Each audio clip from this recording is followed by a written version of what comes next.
So your kidneys are failing or have failed. What do you do? Now, y'all have heard me talk about dialysis and the different options for dialysis, but what about kidney transplant? You see, someone getting a kidney transplant has a far better outcome and longer lifespan than someone on dialysis. On today's episode, 3 ways to get a kidney transplant.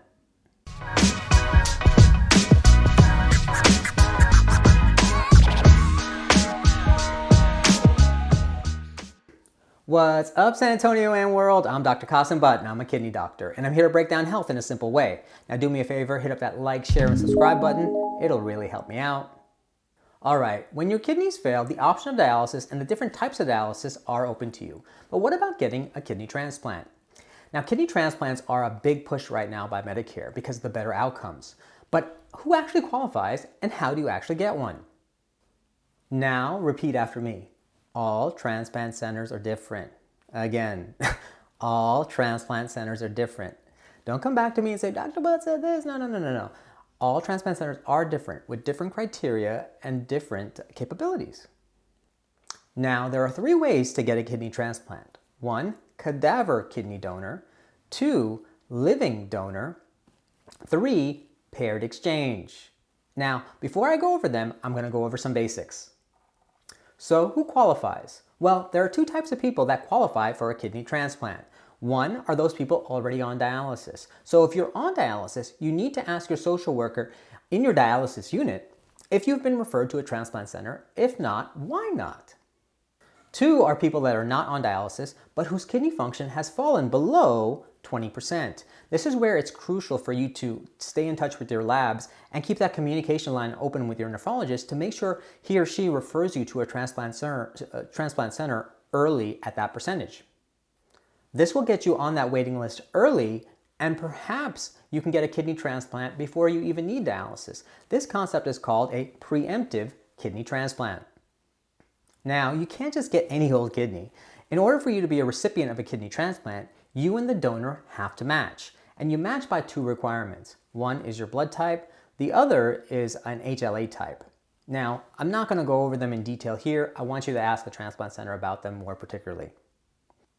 In order to get one, you yourself have to be healthy, meaning all age-appropriate health screenings have been done. This includes things like colonoscopies, mammogram, pap smear, stress test. The reason why all these tests have to be done is because you have to be cancer-free, at least cancer-free for several years before you can get a transplant. You can have heart disease, but it has to be controlled and not active. There are certain weight requirements as well too. Many transplant centers won't transplant you if your BMI is greater than 35 or 40. Every transplant center is different regarding that. You have to have a good life expectancy of at least 5 years. You gotta be in good physical condition, be ambulatory, being able to walk around.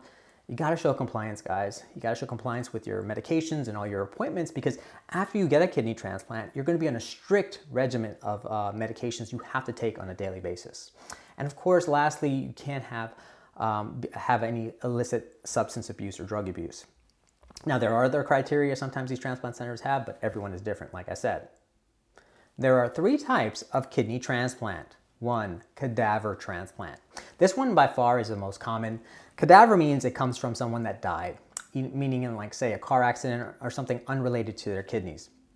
You have to go on a waiting list for this one, and the waiting list can be about 3 to 5 years, but it can be longer depending on your geographic area. 2, living donor. Now, let's just say you have someone in your life that's willing to donate a kidney to you. A brother, a sister, ex-girlfriend, a homeboy, old college roommate, whatever. I've heard tons of stories. Well, you can actually bring that person to the transplant center to get evaluated to see if they match you. Now, besides matching you, they themselves have to be healthy as well and have to qualify. And guess what? Living donor kidney transplants actually last longer than cadaver kidney transplants.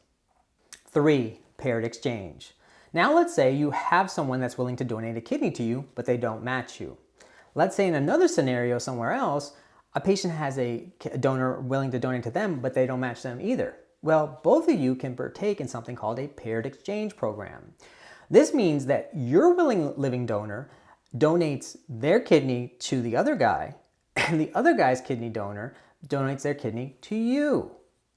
And guess what? Numerous pairs can be matched up from different parts of the country until all donors and recipients match up. Pretty cool and crazy, right? Additionally, there are combination kidney transplants where you can actually get a kidney liver or a kidney pancreas transplant. Just didn't want to bog you down with excessive details about them. Now again, protocols vary by region and different transplant centers. So please make sure you get referred, and when you get referred, please ask as many questions as you need. If you found this video helpful, please like and share it. Oh, you got something to say? Please leave comments in the comment section below. And remember, it's your kidneys, your health.